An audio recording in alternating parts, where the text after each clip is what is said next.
غلطی کرتے درگزر کرنے کا جذبہ اپنے نفسوں میں ہم جگائیں۔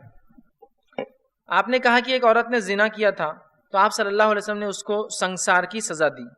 اگر آج کوئی عورت زنا کرے اور سچے دل سے توبہ کرنا چاہے تو اس کی سزا کیا ہوں گی؟ دیکھیے، سب سے پہلی چیز تو یہ کہ زنا کی جو سزا ہے وہ تو تبھی دی جائیں گی جب اسلامی حکومت ہوں گی۔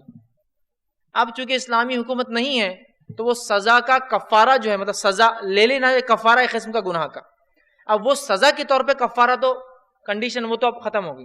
اب جو چیز باقی ہے وہ یہ ہے سچی توبہ۔ چونکہ زنا کے بدلے سزا اگر شرعی حکومت ہوتی، وہ جا کر اپنے آپ کو بتاتا، وہ کیس ثابت ہوتا تو دی جاتی، لیکن اب وہ شرط تو ہے ہی نہیں، اس لیے کہ اب یہاں کوئی اسلامی حکومت نہیں۔ رہا معاملہ اب سچی توبہ کا معاملہ، تو دروازہ ہمیشہ کے لیے کھلا ہے، تو اس معاملے میں عورت سچی توبہ کرے، اس معاملے میں مرد سچی توبہ کرے۔ لیکن آج زنا کا ایسا معاملہ ہو چکا ہے، اللہ رحم کرے، ایسی ایسی باتیں مشتق آتی ہیں، ایسے ایسے سوالات آتے ہیں کہ تعجب ہوتا ہے، کیا زنا کو ہم نے مذاق سمجھ لیا اور گناہوں کو ہم گناہ بھی نہیں سمجھ رہے؟ عجیب بات ہے، اور گناہوں کا علم بھی نہیں کہ گناہ ہے۔ یہ سب سے خطرناک چیز ہے، گناہ کرنا تو ایک چیز ہے لیکن یہ پتہ ہی نہ ہو کہ یہ گناہ ہے، یہ کتنی خطرناک بات ہے، کتنی خطرناک بات ہے۔ ایک صاحب ایک مرتبہ جو سوال کرنے لگے کہ میں نے جو ہے روزے کی حالت میں زنا کیا تو اس کا کفارہ کیا ہے؟ کیا پوچھا سوال؟ روزے کی حالت میں نے زنا کیا، اس کا کفارہ کیا ہے؟ تو میں نے یہ سمجھا کہ شاید انگلش میڈیم کا بچہ ہوں گا تو اس کو نہیں پتا زنا اور ہم بستری میں کیا فرق ہے، بیوی کے ساتھ رہا ہوں گا لیکن سوال کیا کر رہا ہے؟ زنا کا۔ تو میں نے کہا اگر روزے کی حالت میں اگر انسان ہم بستری کر لے اپنی بیوی سے تو اس کا کفارہ 2 مہینے کے مسلسل روزے رکھنا 60 ڈیز یا 60 مسکینوں کو کھانا کھلانا۔ 2 مہینے کے روزے رکھنا، 60 مسکینوں کو کھانا کھلانا۔ میں نے جواب دیا اس کو، اس نے کہا نہیں، یہ کفارہ تو ہم بستری کا مجھے معلوم ہے، زنا کا کفارہ کیا ہے؟ سبحان، اسے پتہ ہی نہیں تھا کہ زنا جرم ہے، گناہ ہے، اس کو لگ رہا ہے یہ ایک عام بات ہے، اب کر لی تو اب کفارہ دے دینا ہے اس کو۔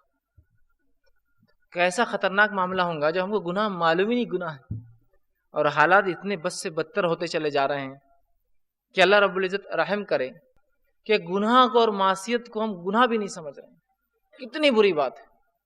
لیکن بہرحال گناہ کسی بھی قسم کا ہو، اگر انسان سچی توبہ کرے اپنے رب سے، سچی توبہ، کیونکہ اب سزا والا کفارہ تو نہیں ہے باقی۔ کچھ سزائیں، کچھ گناہ ایسے جن کا کفارہ دے سکتا ہے انسان دنیا میں سزا کے طور پر، چوری کی ہاتھ کٹ گیا کفارہ ہو گیا، اور دل میں توبہ کر لی تو پھر وہ بھی ختم ہو گیا۔ دل میں نادم نہیں ہے تو پھر تو اس کو خطرناک سزا، اس لیے کہ ہاتھ کٹے بعد بھی اس نے جو نادم نہیں ہوا۔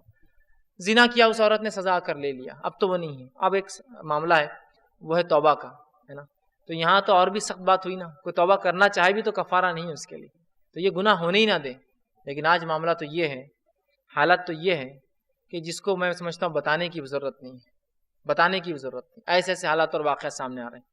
تو لہٰذا بہرحال اگر وہ صدق دل سے توبہ، مجبوری والی توبہ قبول نہیں کرتا اللہ کہ اب تو شادی ہو گئی، اب کیا توبہ ہی مانگنا پڑے گا، اور کیا ہے، اب تو بچیاں بڑی ہو گئی تو اب ان کی شادی کا دور آ گیا تو اب شراب پینا چھوڑنا ہی پڑے گا، اب کیا ہے۔